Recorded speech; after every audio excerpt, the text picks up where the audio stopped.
Okay, let's dive right into this. Welcome back to The Explainer. Today, we're lacing up our cleats and stepping right onto the field to break down one of the absolute most iconic sports dramas of the 1990s. I'm talking about the 1996 cinematic powerhouse, Jerry Maguire. Directed by Cameron Crowe, this isn't just a story about football contracts or locker room bravado. It's actually a really deep, structural look at ambition, total collapse, and what it actually takes to rebuild your life from the ground up. We're going to map out the exact anatomy of a comeback, really detailing the intricate plot that makes this narrative tick. So, I want you to just put yourselves in the very expensive, perfectly polished shoes of our protagonist for a second. Jerry Maguire is a slick, 35-year-old sports agent. He's confident, highly successful, and just absolutely studded with top-tier clients. Basically, he has virtually zero interest in anything except making money and keeping that massive sports machine turning. But then, the unthinkable happens. What exactly unfolds when a man whose entire livelihood depends on ruthless opportunism suddenly grows a conscience? Chapter 1, The Mission Statement, A Sudden Epiphany. And this brilliantly illustrates where it all kicks off, at the completely cutthroat agency known as Sports Management International, or SMI. So after facing some pretty harsh criticism from a client's son, Jerry has this intense late-night epiphany. The old Jerry was driven entirely by money, right? Managing this massive, impersonal client list in a business plagued by perceived dishonesty. But the new Jerry, well, he feverishly writes this mission statement advocating for the exact opposite. He suddenly declares a desire to work with fewer clients, to act with actual honesty, and to build a better, more caring personal relationship with the athletes he represents. It's a really beautiful sentiment, but let's be real, in the Shark Tank world of sports management, it's basically a professional death wish. Now, right before we watch Jerry's career go completely up in flames, here's a quick, super surprising piece of trivia from the source material. The screenwriter and director, Cameron Crowe, actually took so long to write the script that his very first choice for the role, Tom Hanks, eventually had to turn it down to direct his own movie.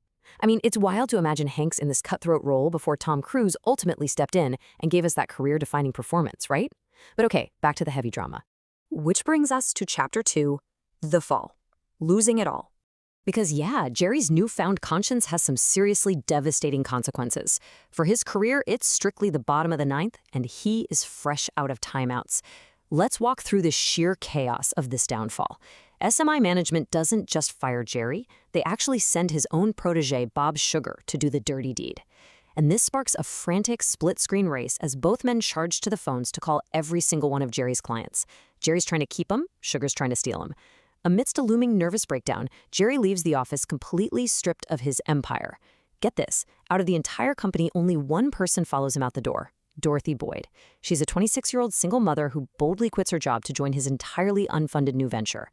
And out of his massive roster of superstar athletes, he retains exactly one erratic wide receiver. That's it.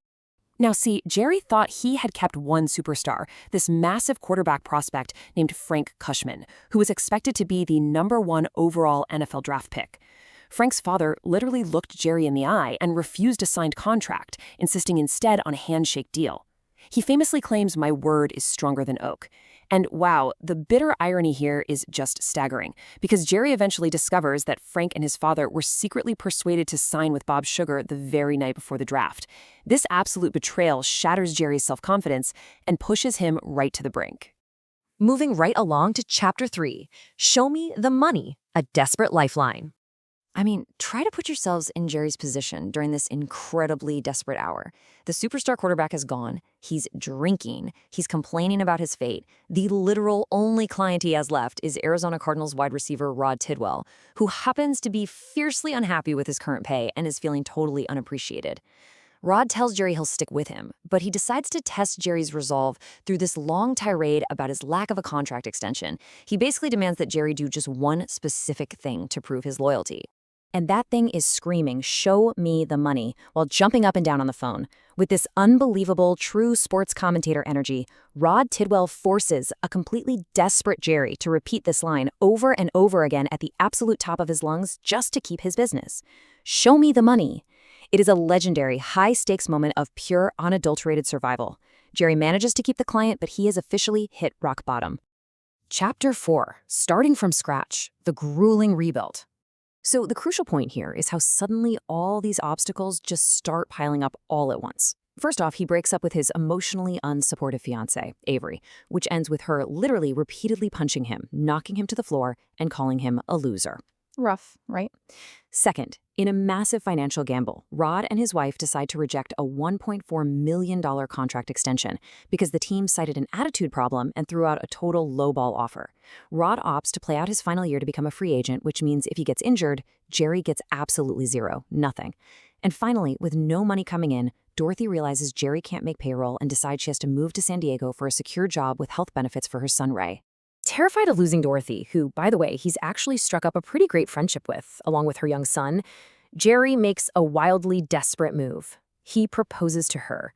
But look, this isn't some fairy tale romance just yet. He proposes largely out of loyalty and sheer convenience just to keep her from leaving. And because she's already in love with him, she accepts. However, the marriage quickly falters because Dorothy senses what we as the audience already know. He never truly wanted to marry her to begin with. So they eventually decide to separate, leaving Jerry's personal life looking just as fractured as his professional one. All right, Chapter 5, Monday Night Football, the climax. So it's a Christmas Day Monday Night Football game between the Cardinals and the Dallas Cowboys. The stakes are huge. Rod Tidwell goes up and catches the winning touchdown that secures the playoffs for his team. But as he comes down, he's knocked out cold. For a few terrifying minutes, the entire stadium just goes dead silent. Then, miraculously, he regains consciousness. And he doesn't just get up, he celebrates with this radiant, joyous dance for the cheering crowd. His attitude has completely transformed. And this moment perfectly encapsulates a really unique term introduced earlier by Rod Tidwell, the Quan. The Quan essentially represents the perfect blend of love, respect, community, and money. As Rod says, other players might have the coin, but they don't have the Quan. Following this near-death scare, Rod's whole attitude shifts. He and Jerry embrace in front of all the cameras, finally proving that their agent-client relationship has evolved into the deep, caring friendship Jerry originally dreamed about way back in his mission statement. Chapter 6, You Had Me at Hello, the romantic resolution. In the intense aftermath of that game, a switch finally flips for Jerry. He realizes he is genuinely, totally in love with Dorothy. So he just abandons the celebration, immediately flies home, and tracks Dorothy down. He finds her sitting right in the exact middle of a meeting with her sister Laurel's divorced women's group. And right there, in front of all these cynical, heartbroken women, Jerry delivers this impassioned, incredibly public plea. He lays his soul completely bare, telling Dorothy just how much he needs her. Let's move to and see how this builds to the absolute emotional peak of the film. Dorothy looks at him, stops his rambling speech, and simply says, "Shut up. Just shut up. You had me at hello." It absolutely cements the romantic payoff of the entire narrative, proving once and for all that Jerry has finally learned how to build a real, authentic, personal relationship, not just a transactional one. Which brings us to Chapter 7, The Resolution, a triumphant wrap-up.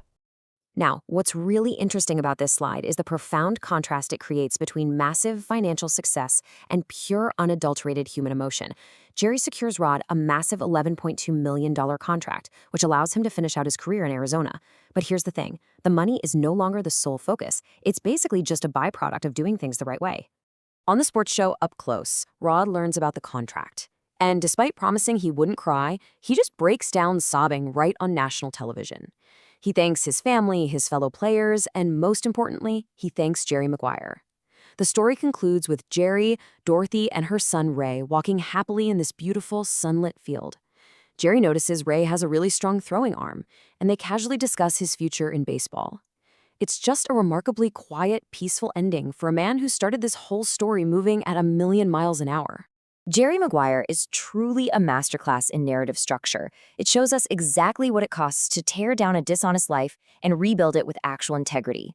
So as we wrap up today's deep dive, I'll leave you with this. Have you ever risked your entire livelihood for a single belief? Seriously, think about what your mission statement would be if you had to sit down and write it tonight. Thanks so much for joining me on this explainer, and I'll catch you next time.